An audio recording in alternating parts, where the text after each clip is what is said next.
Is this visible to everyone? Yes, it is. Okay.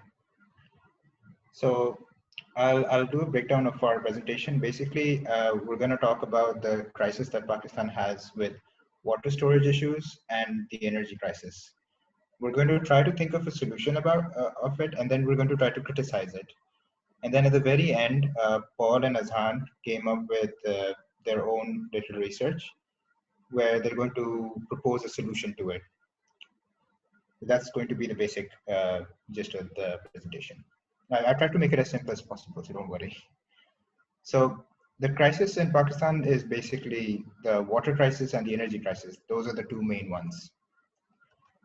And the reason it's a crisis is because, like it says over here, Pakistan dumps water worth 22 billion every single year.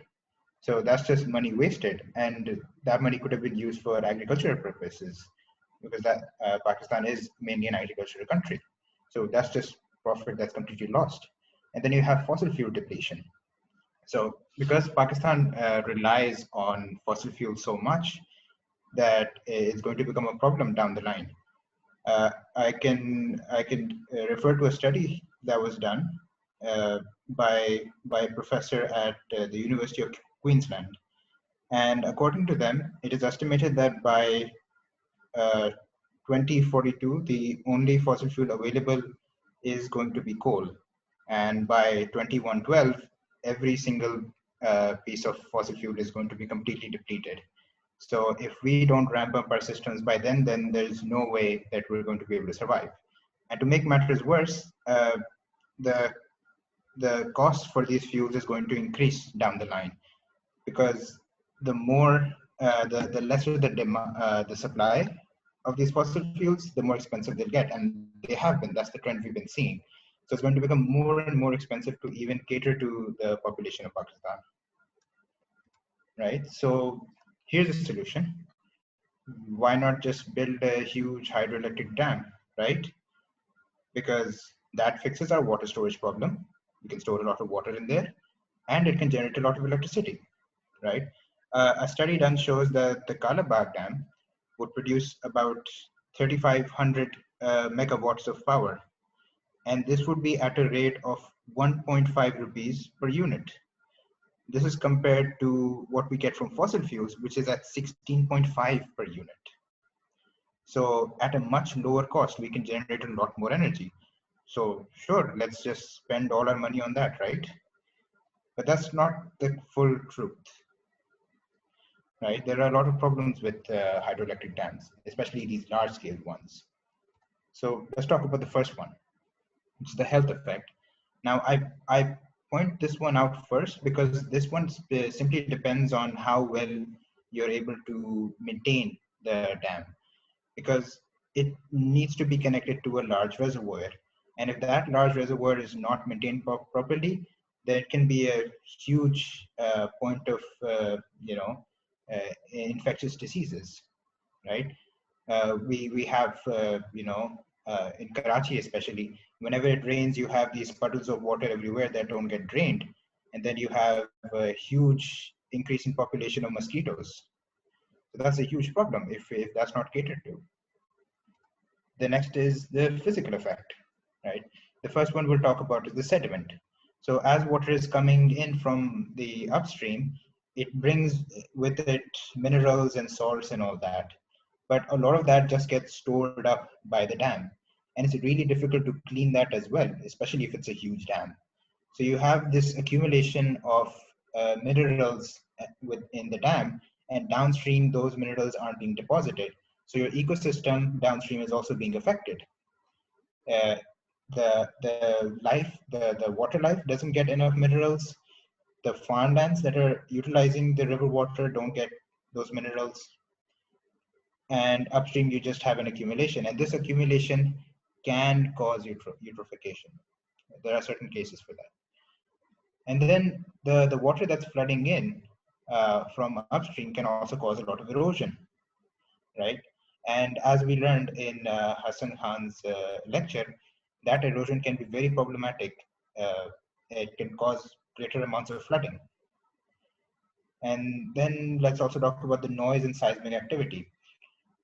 These huge dams create a lot of noise, enough that if you stand very close to them, they can be very, very bad for your ears. And wildlife would not want to stay close to that area anyways. And seismic activity is something that there is not as much evidence for it, but some dams do produce enough kinetic energy that the ground around it shakes a lot. And maybe we can't detect it as much, but there are animals underground, there are creatures underground that do detect it. Then there's the then there's the problem with humidity. You have so much water stored up in one area that the air around it is going to become more humid. And we learned how those can affect plant life, wildlife. That's a problem as well. And next to the water table.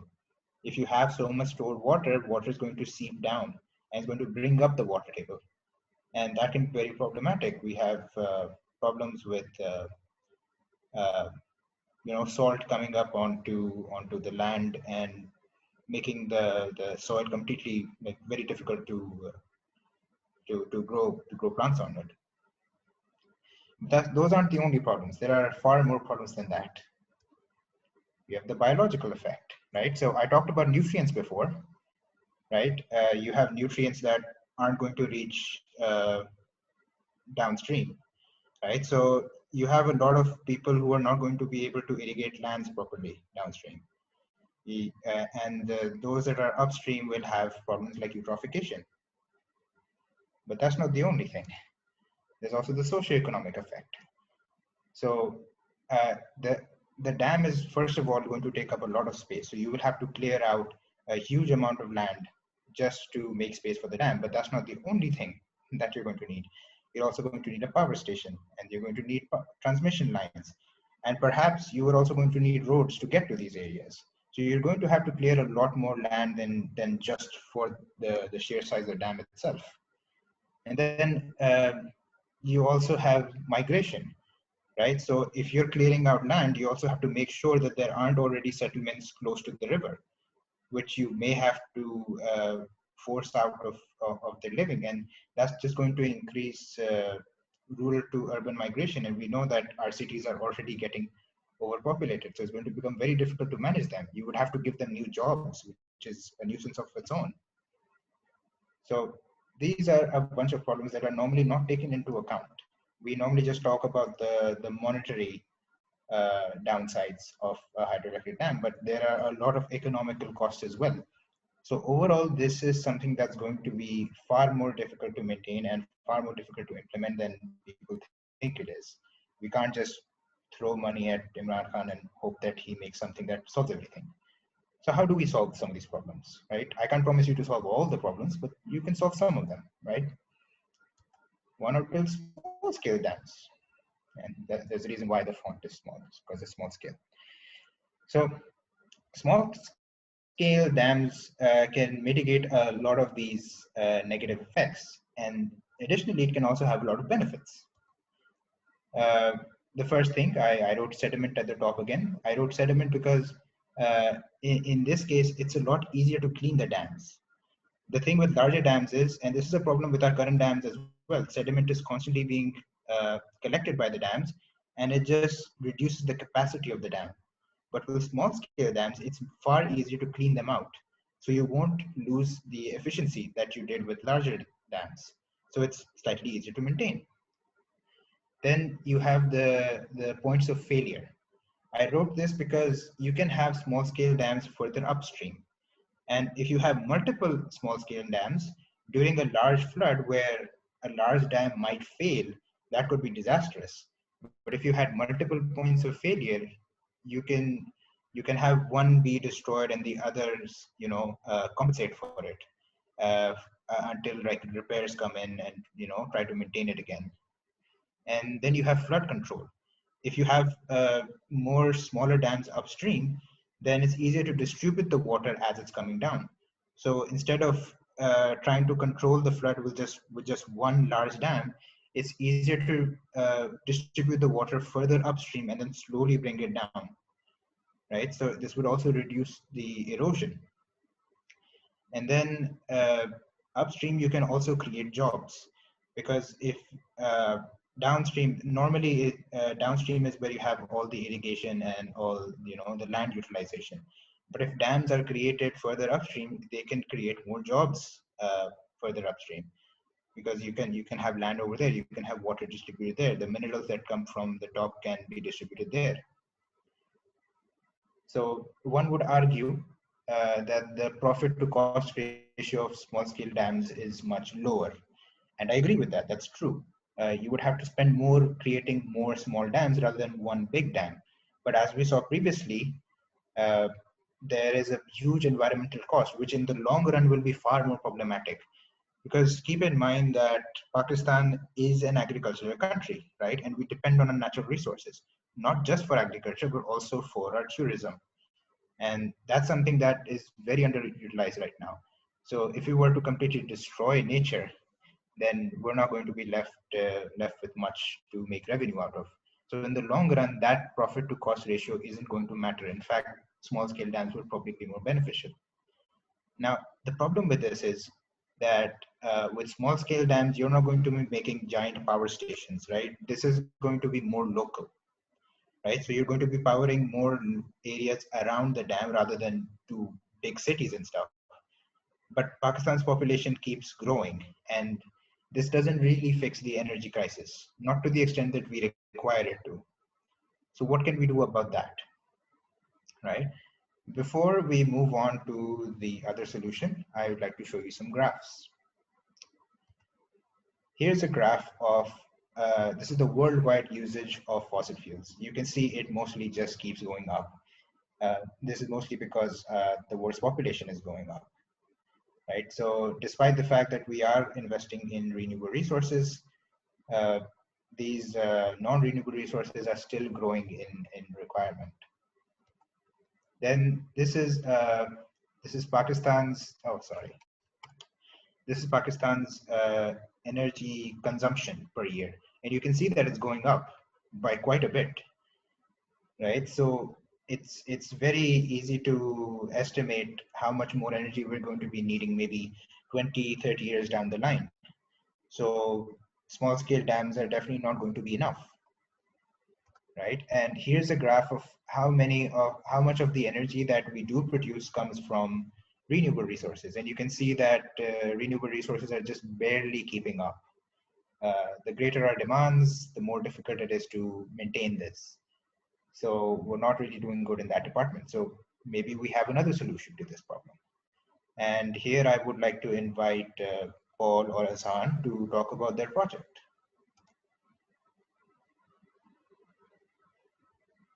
Thank you, Hassan. So, Hassan, could you just stop sharing your screen so that I can share mine? Right. Perfect. So, guys, I have time constraints, so I will definitely shift my gears to a different thing. Let's say, uh, Hassan has already talked about water splitting reaction in the slide. So let's just summarize the chemistry of the water splitting reaction in within like couple of minutes. I believe you already know this basic equation. If not, then don't worry. I'll explain it. So this is a typical water splitting reaction that you might have seen somewhere in your high school book, right? If not, then it's okay. This is the water molecule that we have that we drink, and this is the hydrogen, and this is the oxygen, right? So I believe you have already studied this basic fact in the science that energy neither be created nor destroyed, but it can be converted from one form to another, right? So in order to split this water molecule, we need to provide some sort of energy, right? And this amount of energy is around 1.23 watts. So we need to provide this amount of energy to split this water molecule into hydrogen and oxygen. So why do we need to split water molecule? What we actually need, why do we need to actually produce this? What is the purpose behind? So the main purpose of splitting this water molecule is to produce hydrogen, and hydrogen can be acted as a fuel. I believe you already know the production of ammonia through Haber process, right? and nitrogen fixation reaction, and this stuff that we have already covered in the lecture, right? So hydrogen can be used as a source of this production of ammonia, and there are plenty of usage of hydrogen, and it can definitely replace the fossil fuel in the long run. So there's some main reason of splitting the water. So how would we split? I don't want to get into the mechanism, but just to elaborate a little bit about the reaction that researchers are currently trying to explore, is that, for example, let's say this is the energy diagram, and this is the rate of the reaction, progress of the reaction, and whatever you want to label it, progress of reaction, right? So let's say we have this, and this is the amount of energy that we need to provide, 1.23 volt, in order to break this water molecule, right? So what the researchers are currently trying to do is to reduce this activation energy. This is called activation energy, which is basically the barrier, the amount of energy that we need to provide to actually execute the reaction. So what the researchers are currently is doing is they are designing photo and electrocatalysts to overcome this potential barrier. And this photo and electrocatalysts can resolve this issue and try to like minimize this energy barrier. So that's we're gonna do in future, and hopefully it will replace this issue that Hassan talked about, the long term issue, and we can inshallah hopefully produce hydrogen efficiently, economically. So the major barrier that we have is the let's say we have a noble metal that are currently used as a electrocatalyst, and we don't actually want noble metal to be used. So we are working. You guys are way over time. Sorry. Okay. So I think Paul, if you want to speak a little bit, you can go ahead. Yeah, I think give a couple of minutes to Paul, and then just sorry to interrupt, but. So I would just wrap up the things in just 2 minutes. As Azhan mentioned, hydrogen is one of the most efficient fuels that is ever present in the world. So water is the most excessive thing that is present on this earth. So why not produce hydrogen from water splitting and just use it as a fuel, and it would be sustainable, because this reaction that Azhan just told you is reversible. So if you burn hydrogen in the presence of oxygen, it would just generate the water molecule. So the thing is, you just burn hydrogen to produce water, and you use water to make hydrogen. And suppose we just make efficient catalyst to do this thing, because this process is not commercially viable till today, because it needs a lot of energy to break water into hydrogen and oxygen. So we just suppose that we were able to make commercially viable process to split the water. Then what would be the environmental impacts of it? We just assume that we just fulfill 20% of our energy needs from hydrogen that we get from water splitting. So what impact would it cause on the water cycle? So it would just be equal to if we just vanish the Mangla Dam from the environment. It would Mangla Dam is 251 square kilometers. Its surface area is 251 square kilometers. So if you just vanish it from the Pakistan, if you have ever been to Mangla, you can see that if you just subtract that water from the water cycle, how much it is going to impact the earth. So the second thing that Azhan also mentioned was Haber-Bosch process to produce ammonia. So as I mentioned, we can use when hydrogen is burned, it produces water. So if we would use that hydrogen that we are producing from water splitting in Haber-Bosch process, then we would not be able to produce the water from it, the reverse reaction. So what it would cause is that the amount of water in the world is going to diminish slowly. uh, Without if it is not going to diminish, if we go into the further chemistry, it would be regenerated through nitrification of ammonia. But the amount of time that it would take to those bacteria to act, and it would be so long that somehow we would be deleting some of the water from our world, and that would cause serious impacts on the environment. The oxygen will surely increase, that could have some positive impacts. So as a environmental chemist or environmental scientist, we have to think about the drawbacks of certain processes, and we have to think about it that how is the idea of water splitting is worth it or not. So that's what we have to think. Thank you. Any questions if you want to ask? Questions we'll take later. I think Nadia, you and Hassan, who should go next?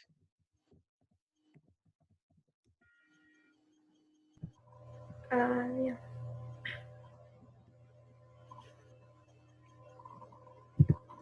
I'll just share the slide. Give me a minute.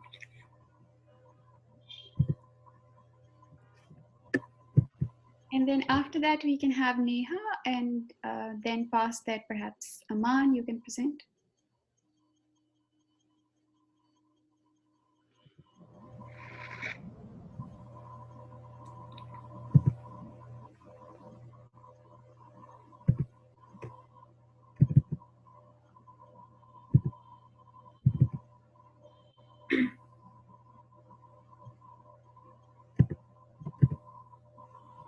On animal ethics. Me and Nadia Meg would be presenting as a group.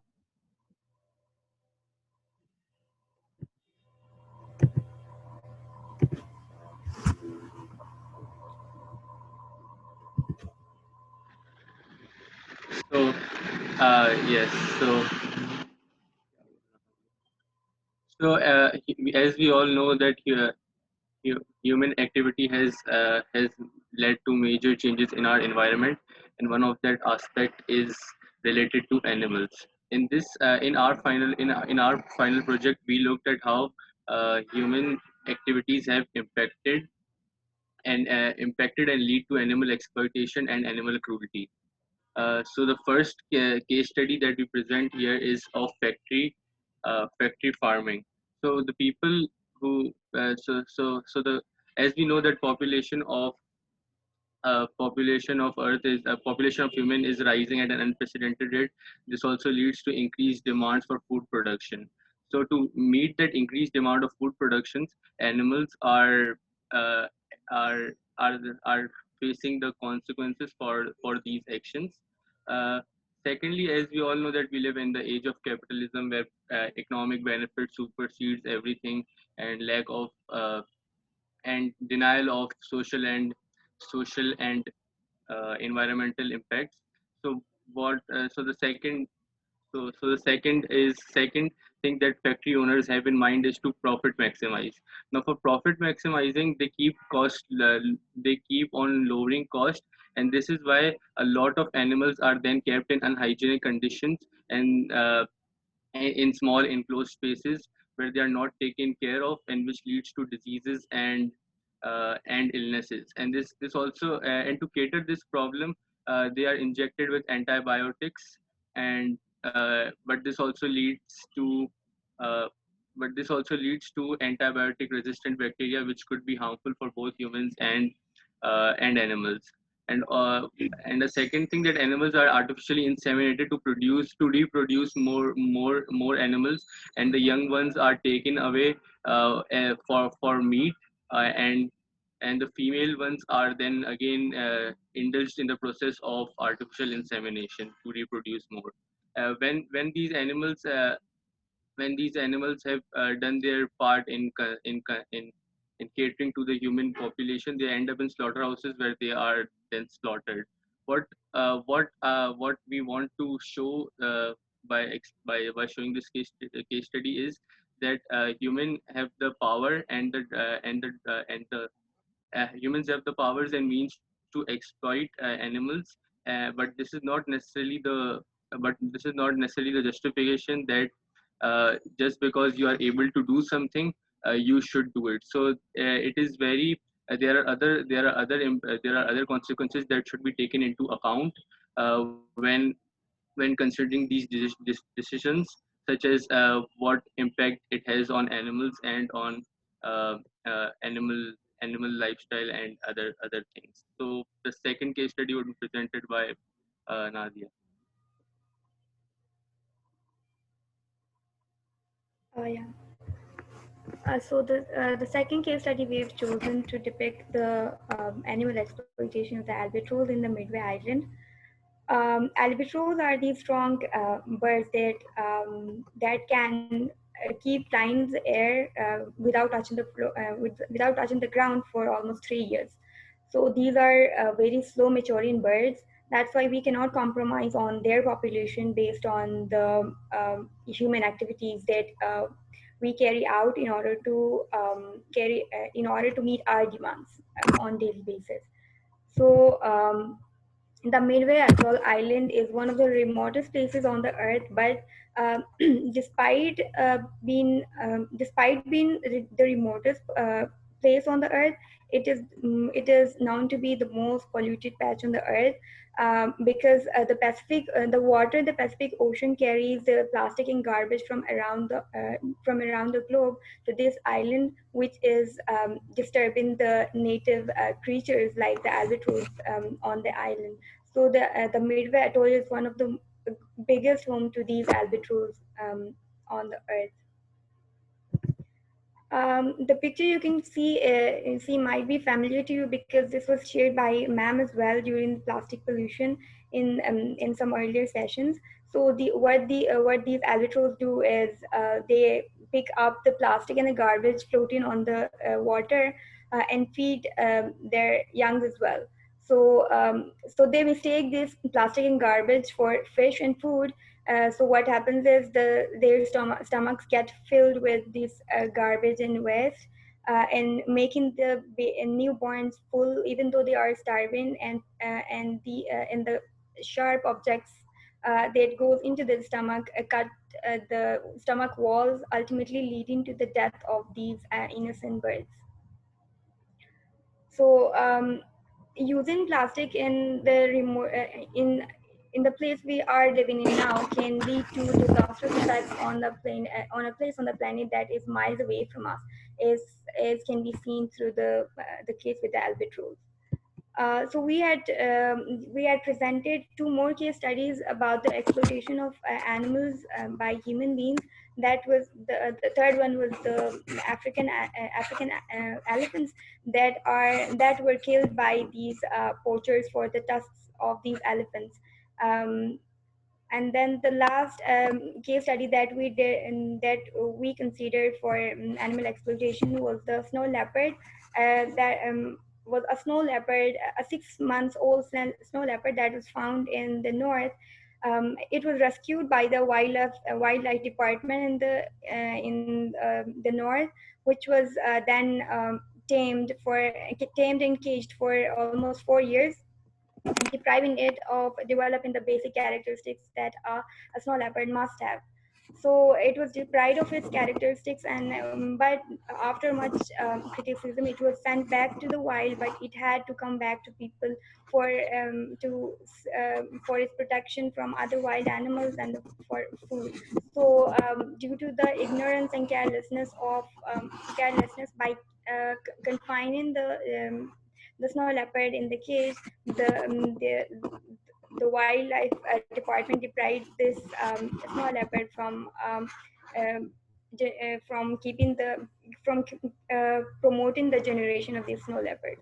So yeah, about through all the 4 case studies, we try to show that how human beings are using these animals who cannot ask for their rights from us, but for our own benefits, like for profit maximization, for our entertainment, or for our due to our for meeting our own demands. Yeah, so that's it. Thank you, guys. You're on time. Actually, you finished 1 minute early, so that saves us time. Aman, you go next.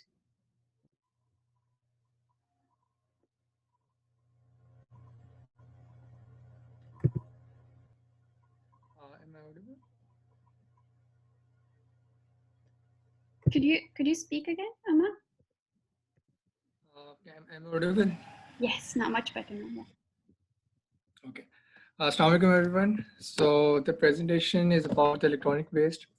Every one of us is surrounded by electronics around us, and we never give a thought of what happens when we throw them, and what are consequences we are facing indirectly. So, firstly, they are like very dangerous elements present in the devices we are using. And for example, there is mercury, which is very harmful for the aquatic life, which is present in our computer screens and mobile phones.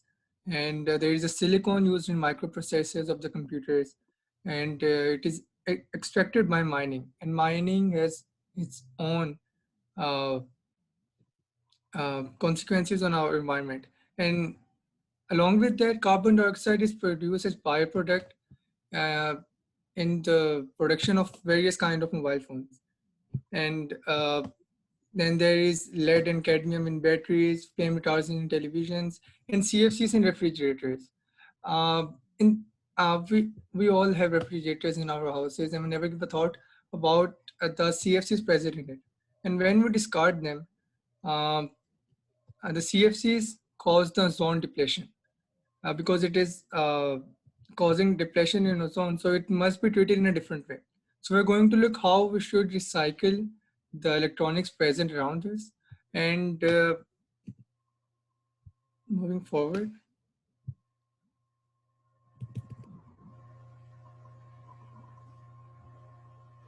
Okay.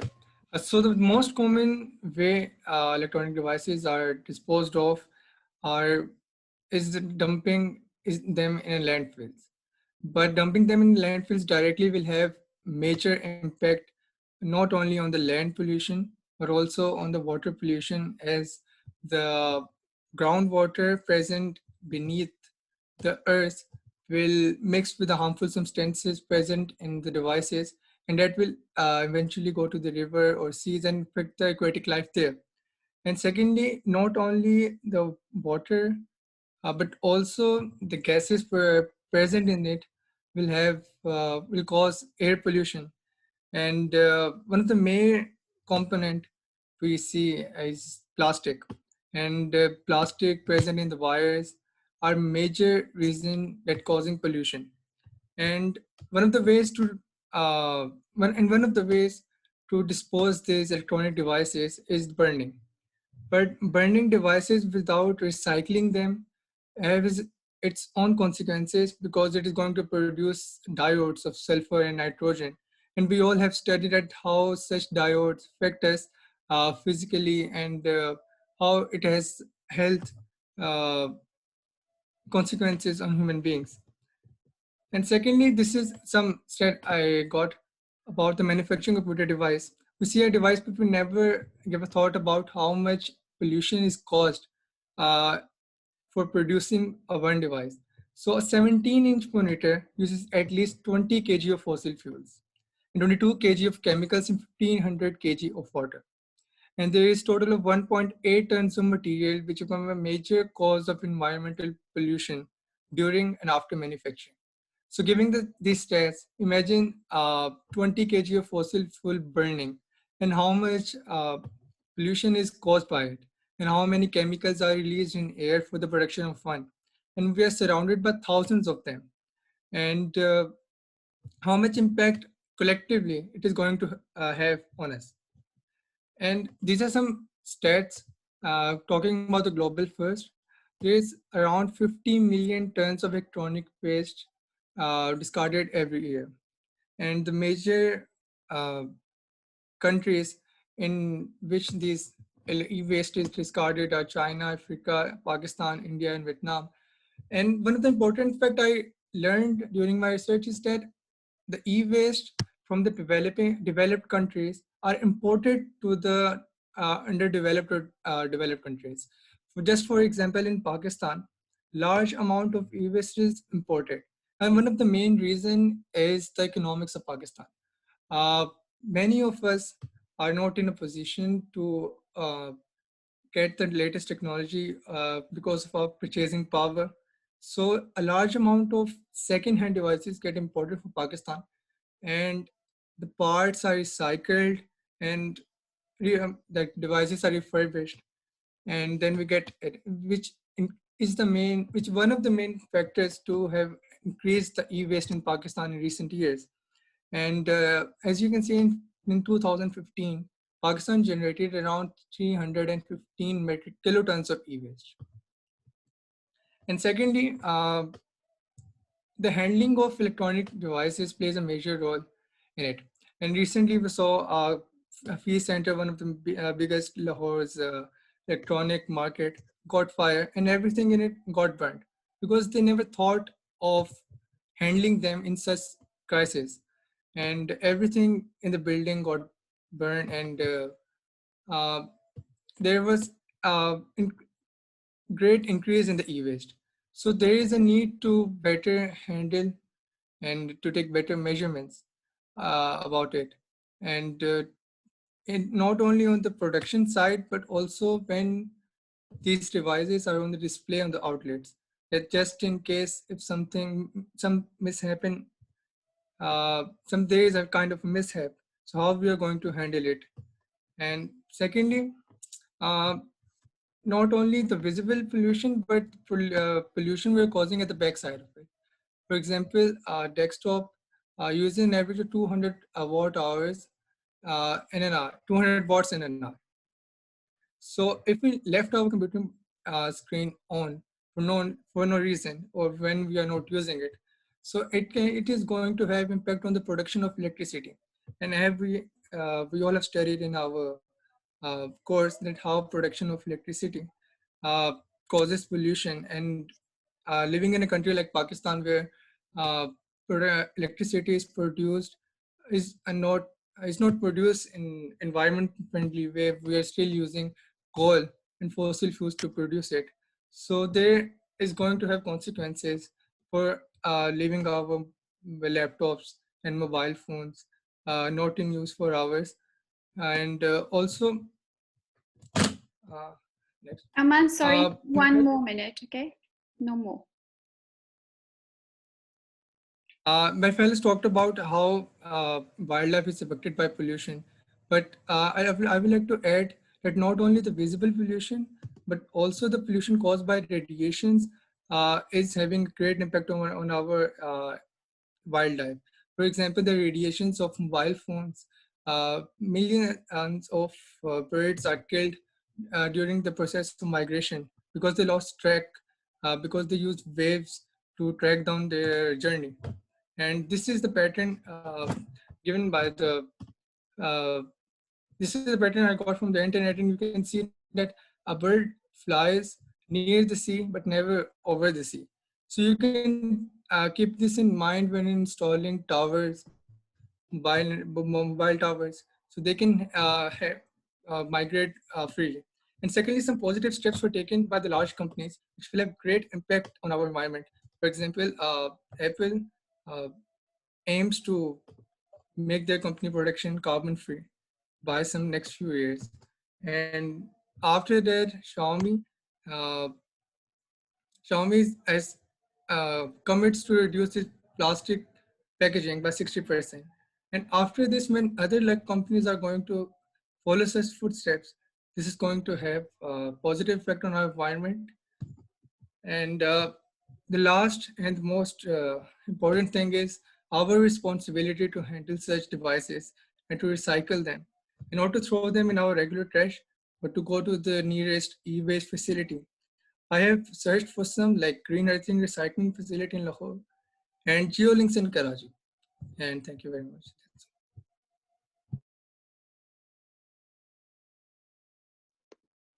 Right. So we'll be presenting on the environment of Balochistan taking into account the eco-political dynamics and the consequent social repercussions of it.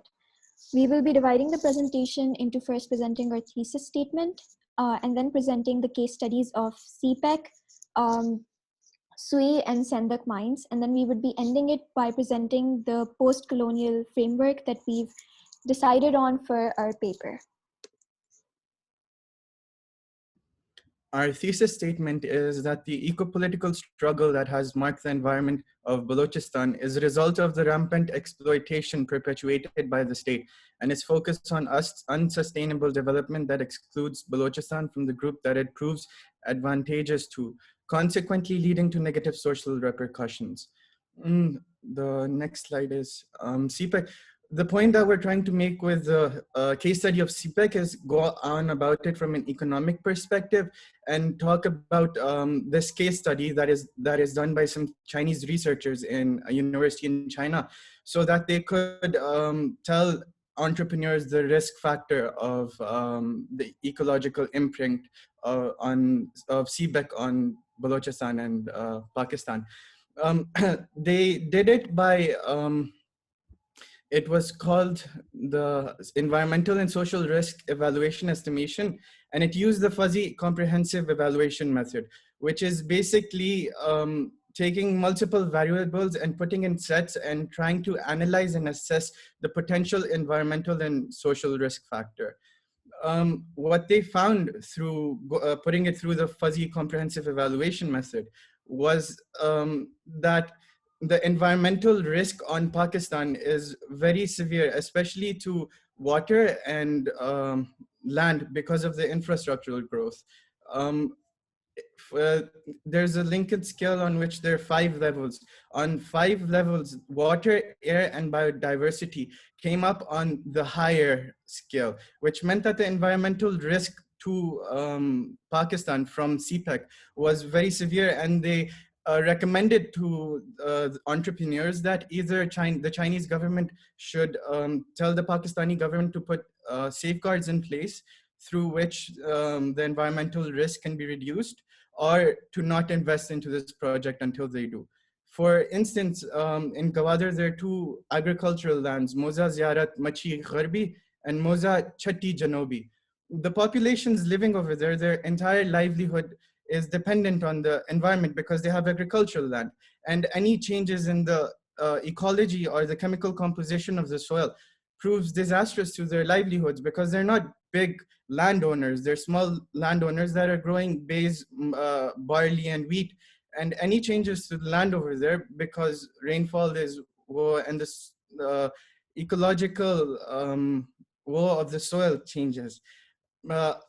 So what we were worrying about that is that CPEC is happening and the government knows that there are huge environmental risks attached to CPEC, but they're not changing it and they're not doing anything to try and protect the livelihoods of the local population over there, because it's those people that are being directly impacted by these things.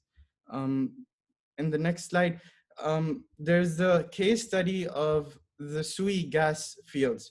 Now, Sui is a small place in the district of Dera Bukti. It's a sub-district of that, and next to a small town, there's a huge gas field. And gas fields are very dangerous because it's not only hazardous, any small leak can cause huge explosions, which is a huge source of danger for the local population that is living there. And it's made worse by the fact that earthquakes have been known to be caused through the controversial process of fracking and from natural gas extraction, so the people that are living there are being most impacted by the Sui gas project. But the government, it's very sad to note and to think about it, that it was founded in the 1953, and in 1964, the Quetta got gas. But before, in 1964, in Punjab, Rawalpindi and Lahore, they started receiving gas. But until 1986, Quetta didn't receive any gas. So the capital of the province from which all of this gas is coming, almost 36% of all of the gas in Pakistan is from Sui, but Quetta isn't getting any gas. And thinking about that, it's even worse by the fact that Dera Bukti, the place where the gas is coming from, the people that are living over there didn't receive any supply into gas until the 1990s, when the government of Pervez Musharraf was attacking Dera Bukti. And the people over there, their livelihoods have been directly impacted by this, because the agricultural lands that are laying near all of these have been confiscated by the government. They have created large woe, and infrastructural growth over there is harming the land and the environmental woe of that place. The Human Development Report declared Dera Bukti the worst district in Pakistan in terms of human development indicators. And considering the fact that it is 36% of all of the gas that comes to Pakistan, and if you think about that, in Punjab, all of the gas that is bought from Punjab is bought at 250 rupees. In Sindh, it's bought for 128 rupees. And from Balochistan, it's sold for 26 rupees. And so it's really sad thinking that the people that are being directly impacted by all of this are, nothing's happening to help them or to protect them. I'll move on to Neha, who's gonna go with the SAINDAK mines. Right. So our second case study is the SAINDAK mines. Just to give a little context, the mines are located in the district of Chaghi, which is one of the largest, yet also one of the poorest districts in Pakistan, and ironically also one of the most resource-rich district. Now, before the inception of these mines, there were already pre-existing natural environmental problems. The water around the area was undrinkable because of the high levels of minerals in them. They were too salty for consumption, and there was only one village that had access to potable water. But the government had no infrastructure or policies in place for that. Instead of that, they further exacerbated the problems at hand by the virtue of the Chinese collaboration, which resulted in the SAINDAK gold and silver projects. Now, what we saw here was that the water was further contaminated through the runoff, having high levels of arsenic and lead. This had real life implications on the people who lived in that area or around that area. A farmer interviewed talked about how most of the camels in their herds died of head swellings because the only water they had access to was this contaminated water. Other than that, the fact that these areas are usually dependent on the little agriculture that they can produce based on the poor soil conditions was also further exacerbated, considering that the date farming was also destroyed due to the change in the soil structure. In the SAINDAK mines case study, we also see evidence of environmental racism taking place in Balochistan, which is to say that the policies or infrastructure at hand disproportionately affect the population of Balochistan and SAINDAK specifically. This is because the locals that were hired for these mines and these projects were only given work as laborers or security officers. Laborers, specifically those working in the smelters, were in close proximity with the toxic gases, and it was the company's responsibility to ensure that they had the safety equipment that they needed. Instead, all they were provided for with was cloth masks, which was nowhere near enough to provide them the safety that they needed to work in such hazardous conditions. Through these case studies, we see a trend of state-sanctioned exploitation under the guise of development, further degrading the environment, which remains prevalent throughout the history of Balochistan. The framework that we've decided on to analyze all of this is the post-colonial state. Pakistan is a neo-colonial oppressor.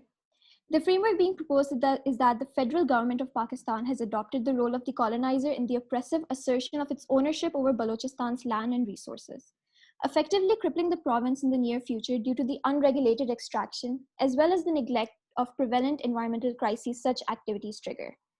The paper draws parallel with the colonial developments in the colonized subcontinent with the inceptions of things such as the railways, whose main purpose was to increase efficiency of these exploitations by transporting the minerals that were extracted to Britain at a faster speed.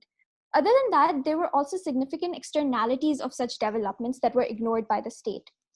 One of these externalities that we talk about in the paper are in reference to the oyster reefs in the Hub River Delta and the heavy metal toxins that are available not just in the water, but also in the sediments, as well as the tissues and the shells of the oysters in themselves. We see that while money and resources are drained from the area, degrading pre-existing ecosystems, no funds are directed back into the region for sustainable development of the province. We drew the conclusion that environment is one of the most pertinent battlefields on which political crises are ensued upon, something that is heavily neglected in status quo. The recommendations that we came up with was first to acknowledge the neo-colonial nature of the federal government and then to work upon it. The second thing was to create a framework of sustainable development by hiring relevant locals from those areas where such development projects are undertaken, so that they can take the local factors into account that federal government would otherwise ignore. And to also include an economic empirical perspective that takes the cost affecting the environment into account, so that it is not just subjective politics taking into account. Thank you.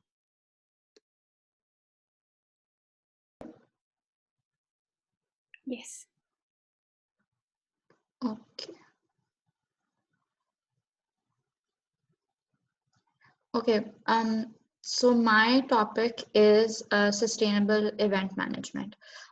So for a little bit of context, my topic is about the idea that with the rise of socio-cultural activity in several countries which draw international attention, there has also been a significant impact on the environment due to cultural festivals and open air music festivals or food festivals that occur internationally.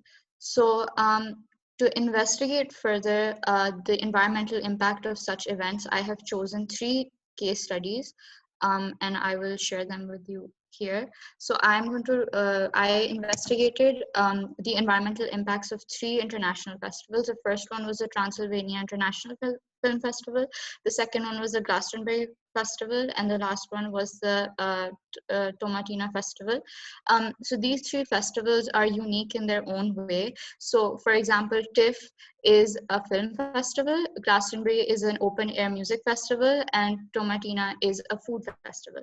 So the reason why I chose 3 different types of festivals is to be able to fully investigate the kind of impact that the different types of festivals have on the environment. So while there is the main sort of impact, for example, there will be waste contamination, there will be overcrowding and congested roads as a result of many people gathering in one specific area for a period of 5 days or 10 days consecutively. While these are the main issues, there is also other nuanced issues that can take place that are unique to the festival itself. So for example, with a film festival, you will have increased energy consumption due to the fact that you will need to be operating film projectors for extended periods of time and for thousands of people at a time.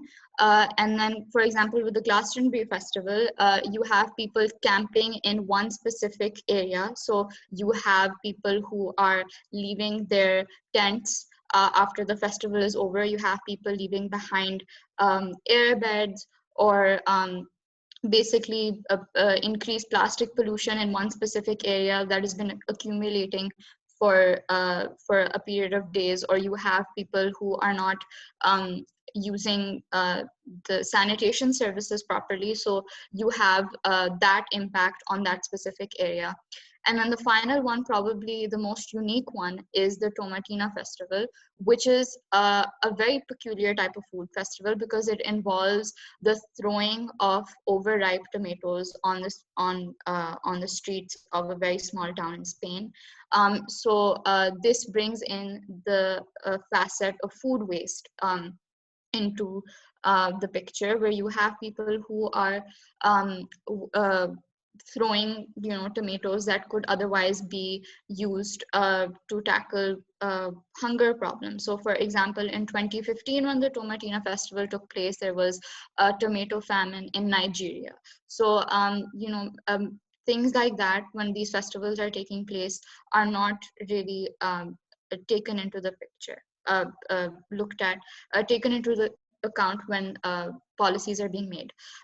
So what is the solution to have more sustainable events so that the culture of these countries or these areas where these festivals take place can still be preserved, because there is a social function that is attached to these festivals. They promote social cohesion. They allow for people to exchange ideas in a very secure environment, and they also allow for increased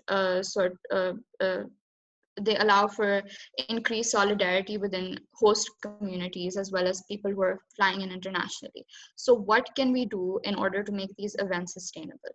So I investigated this idea of sustainable event management.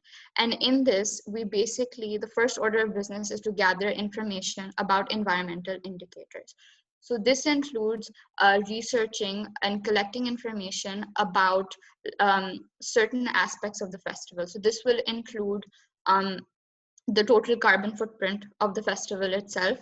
This will include the total energy consumption, which will include the amount of energy it requires to operate certain equipment, such as, for example, in the case of TIFF, the total energy consumption uh, uh, geared towards powering film projectors, or with music festivals, you have it's a lot of equipment. You have speakers, you have lighting on the stage, so the total amount of energy that it will take to power that. And then materials and waste information, the amount of waste that you're producing in the form of, let's say, food or water, that needs to be taken into account. And then transportation is also a huge part of the picture, because when these festivals happen, first of all, they cause the shutting down of roads, which increases traffic congestion. So you have to evaluate what types of transport are more suitable. If it's an open air music festival, or if it's any type of art festival, then you need to maybe organizers of the event can make sure that celebrities don't travel individually with an entourage, and they find a more sort of environmentally sustainable way of getting to the venue. So these are the kind of factors that need to be taken into account when drafting policies about events, because at the end of the day, the organizers have the most amount of power when it comes to how they want their events to be. Another interesting way in order to make events sustainable is to raise awareness about other sustainability issues and using the event as a platform. So for example, in 2010, there was a film festival that took place in Britain, and in that, many celebrities endorsed a campaign that would ensure the protection of bees. So you can use your platform to also shed light on other environmental issues in order to make your event more environmentally productive and eco-aware. So if you have any questions, feel free to ask, but that is the presentation. Try to stop sharing the screen. To resolve the ongoing water crisis. So we need to ensure that the state and the bureaucracies, they are taking the steps to ensure that the crisis can be resolved. So the question here is that how this crisis can be tackled. So there are some suggestions that I would like to put forth in front of you all. The first is that we as a nation should start prioritizing the construction of new dams, which would ultimately benefit in the storage of water. Luckily, a few months ago, Prime Minister has also inaugurated the construction of Diamond Bhasha Dam, which according to some sources can store up to 6 million acre feet of water. And that's a huge amount of storage. On the other hand, we should also extend a thought process towards repairing and improving the existing canal water infrastructure. And recently, there has been a national water policy program in 2018, which I think is a step in the right direction. Basically, this water policy aims to build all the new canals that are proposed by the agriculture department, and they are aiming to improve the existing infrastructure of those existing canals that are in the districts of Rahim Yar Khan and other southern Punjab areas. Moreover, if there is a chance of any infringements pertaining to the water developments from either by India, Guanisor, or any other country that are like harming Pakistan.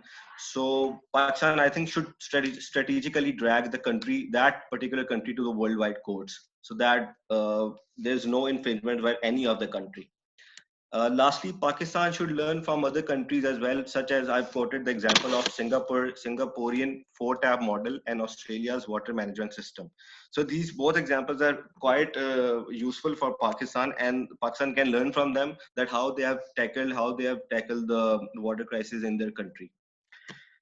So the last slide would be of the conclusion, and I think that there's an urgent need for Pakistan to take steps required to tackle the water crisis. So I'm done with my presentation, and if you guys have questions, you can ask. Thank you so much. Thank you, Hassan. Thank you for sticking to the time. Shamir, you go next.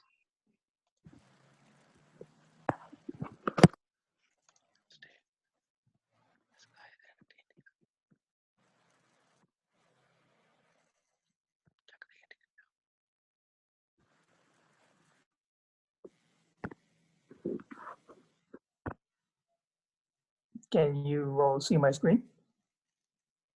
Yes. Okay, so good evening, everyone. My name is Shamir, and today I will be presenting on the topic of my report, which was the politics of climate change. So to specify, I'm focusing on the international politics of climate change. To begin with, I'm gonna give us a brief overview of what climate change is, even though we have studied it in class. So climate change refers to a significant change in weather patterns over a long period of time.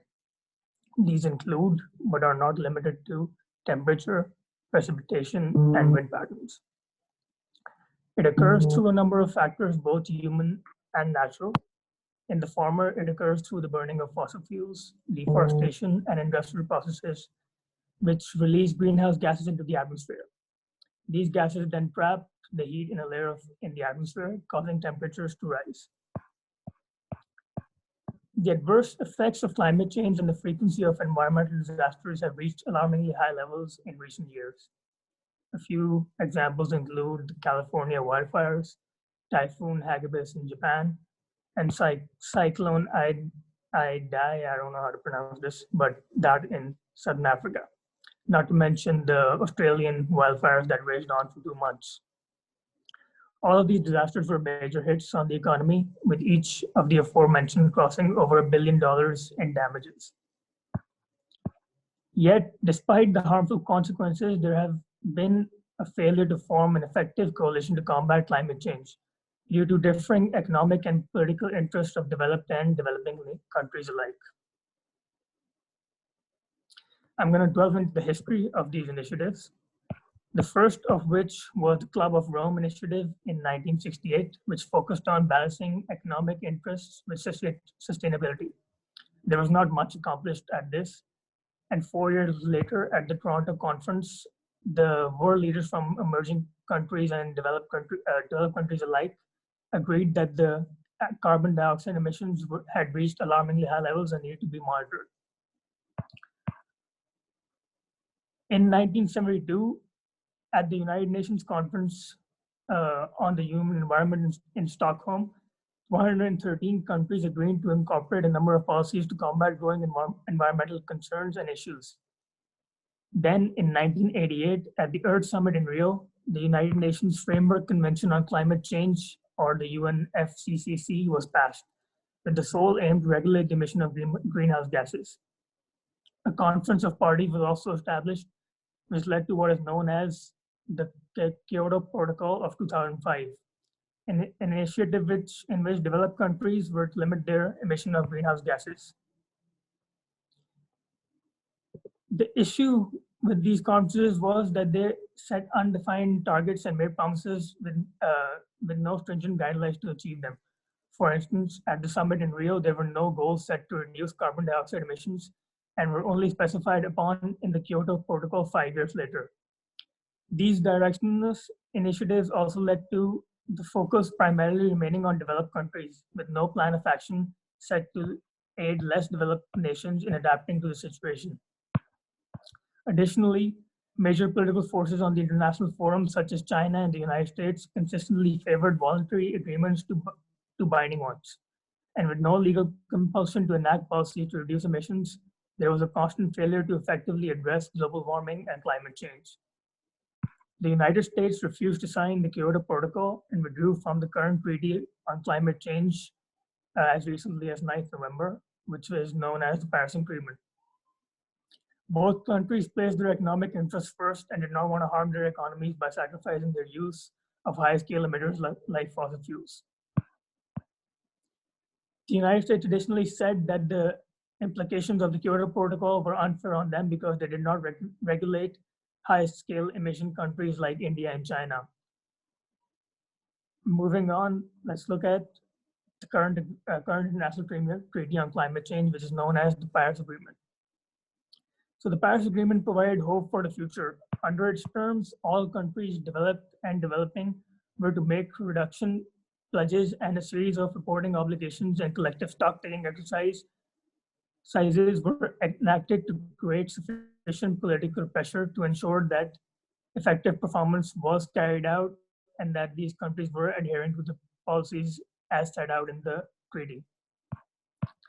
The primary aim of the agreement was to reduce emission of greenhouse gases in an attempt to limit global temperature increases to 2 degrees Celsius. However, despite the promise of the agreement, its effectiveness has not matched its ambitions due to a number of reasons.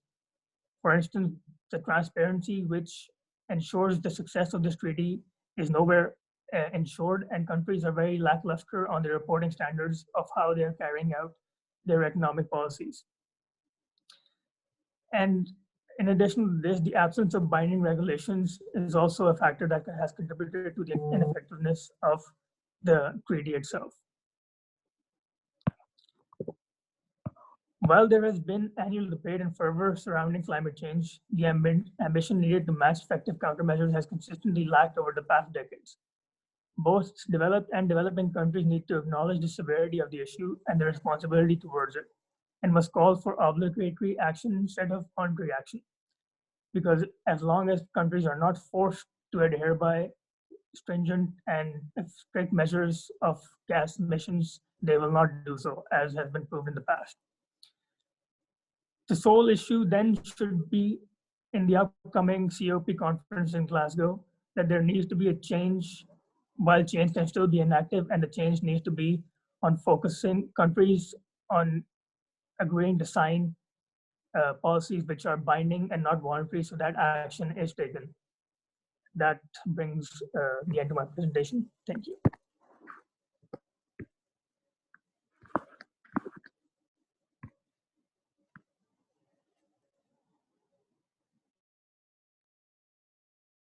Atka, can you guys go next? Isn't Maham next? Ma'am, aaj ke liye bas. Should I go? No, Azhan, you cannot say, you don't have the right to say that. So I can't, because there are 2 more days and I still have the same number of presentations. So I need to go over time. Maham, you can go next. So I'll be presenting on the poor waste management practices and how they affect human health. So my entire report is centered around this one question, which is, to what extent does improper disposal of medical waste jeopardize human health? And I chose this topic because it has national and global significance both. At an international level, about approximately 5.2 million people, along with 4 million children, die every year because of the waste that is generated by these healthcare systems.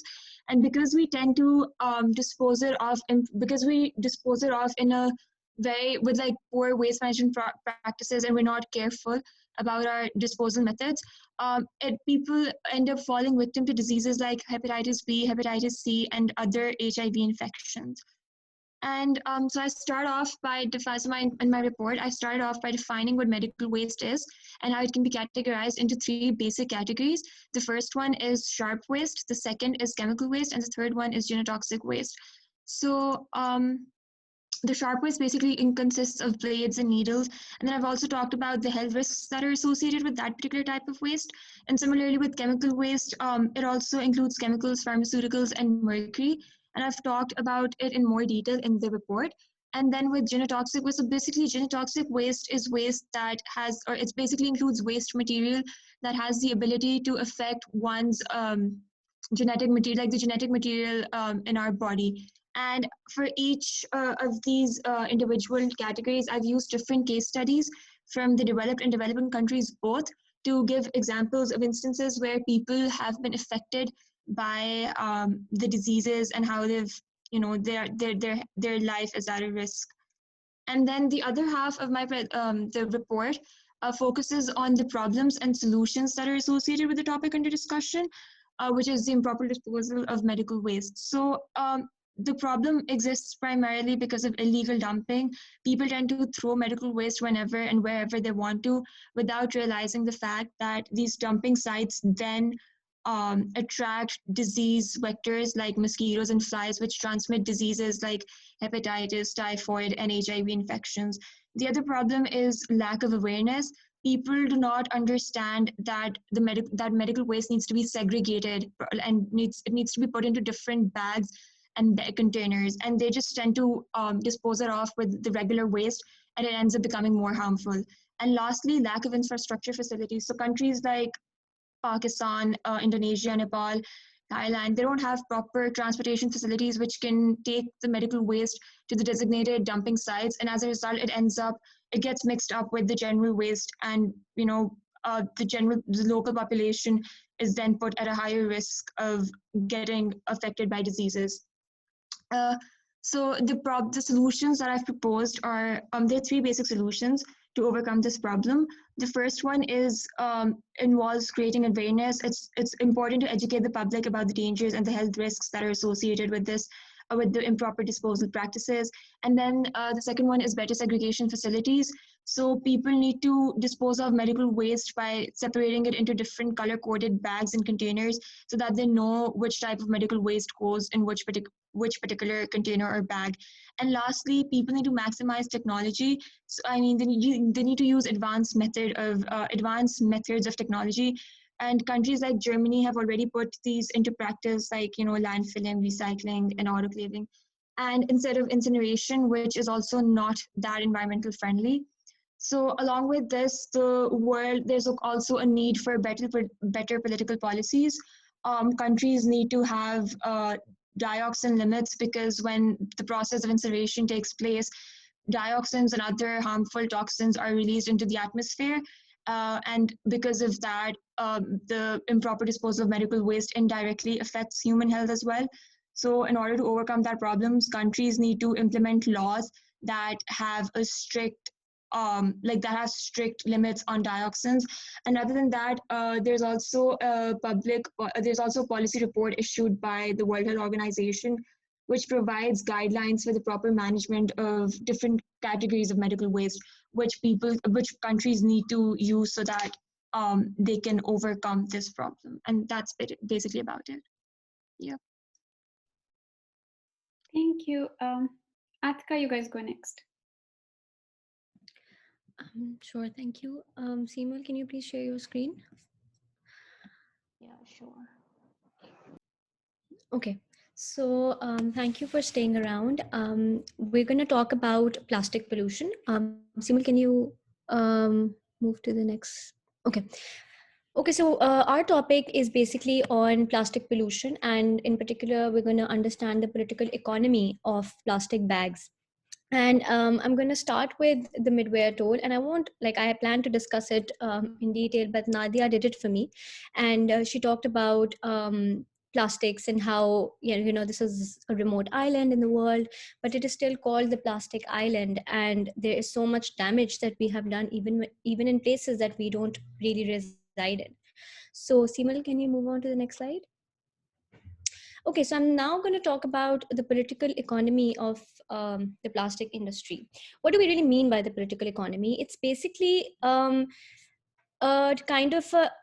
an economic and a political perspectives to many things that are that are going on around us. So when we look at the plastic industry, we get to see that it is actually a very essential tool for many economies around the world, especially the US. Like there's so much written on US, and it says that almost around $451 billion per year are actually generated in the plastic industry. And this is one of the biggest industries in the world because it generates a lot of jobs. There are almost like 100,000 people that are directly employed by the plastic industry, and there are other people who are indirectly employed as well. So it is actually a very, very big economy. And even in Pakistan, the plastic industry is actually considered to be the second largest industry in Southeast Asia, and the first one is India. And it is said to contribute 1.6% to the GDP. And the capacity is so much, and it produces many products ranging from furniture, medical equipment, machinery, and there are again like many people that are employed directly or indirectly.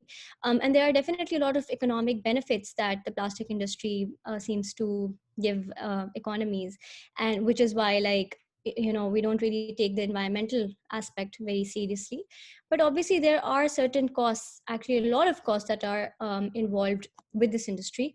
And the first one is that when this industry pollutes, it does not really affect, like it does affect the environment, but it affects many other economies side by side as well. So for example, like two economies I'll talk about is the tourism and the fishing industry. And they're affected so much because the natural landscapes are polluted with plastic bottles, with plastic bags, and tourism is actually very heavily impacted. And Pakistan's KPK mein, Swat mein, and there were other regions that even the Galiyat, they really banned the use of plastic bags, because it was really taking a toll on the tourism industry. And even fishing, it is said that almost like $13 billion has been the annual damage to marine ecosystems. So this is actually very, very sad. Also, one more thing that I'd like to add here is that the urban waste management in Pakistan, it also has it also gets affected when we pollute and when the plastic industry pollutes, because almost like from 3,000 to 6,000 rupees per ton are actually being spent to segregate, recycle, and actually work with plastics in Pakistan. And they disrupt landfills, they choke the sewage disposal systems, and we really don't have anything. We don't have proper systems here that can do a lot for us. So this was actually very, very it takes a toll on the economy as well. Simul, can you move on to the next slide? Okay, so I'm not going to focus a lot on this slide because we're sort of short of time, and we've studied this in class before as well, how it affects the biodiversity, how it affects the atmosphere. It definitely harms the marine life. It has different effects on animals, even animals that are on land, because they ingest the plastic debris. And turtles, fish, mammals, all of these animals are very heavily impacted. Plastic pollution can actually even affect the hydrological and atmospheric cycles as well, and it leads to eutrophication in as acid deposition and marine life extinction. And there can be very severe breathing problems and asthma due to the harmful pollutants in the air, because single single-use plastic and microplastic, it constitutes so many harmful pollutants that also damage the quality of the soil. So I'm not going to take a lot of time over here. Simul, can you move to the next slide? Okay, so there was a very, very big debate, an ongoing debate, that should plastic bags be banned or not. And, since we humans, we really focus on money and we see कि अच्छा generate क्या हो रहा है, क्या हम फायदा क्या हो रहा है हमें. And so there were many people who would say कि नहीं, plastic bags को बिल्कुल ban नहीं करना चाहिए. Why? Because they'd say कि all the benefits that I told you about, all the jobs, all the GDP growth, the trade sector was growing, and it was very like the plastic industry was growing, it was booming. So no one really wanted it to be banned, and especially the plastic industry has a big lobby in Pakistan. And when the climate change minister, he said कि अब हम ban कर रहे हैं, तो there are still negotiations going on, and they're not really agreeing कि ठीक है, we can go for a ban. But there are obviously many other people that say that the ban is the right solution. as we're gonna look in the next few slides as well, कि बहुत सारी countries में ban नहीं है, taxation करते हैं वो, but in Pakistan taxation is not really the solution. So they do ban plastic bags, and the alternatives they don't really seem feasible, like the textile bags, yeah, you know, the other things that some people say that they're not really feasible because non-woven bags, they contain polyester, and paper bags would lead to further deforestation and environmental damage.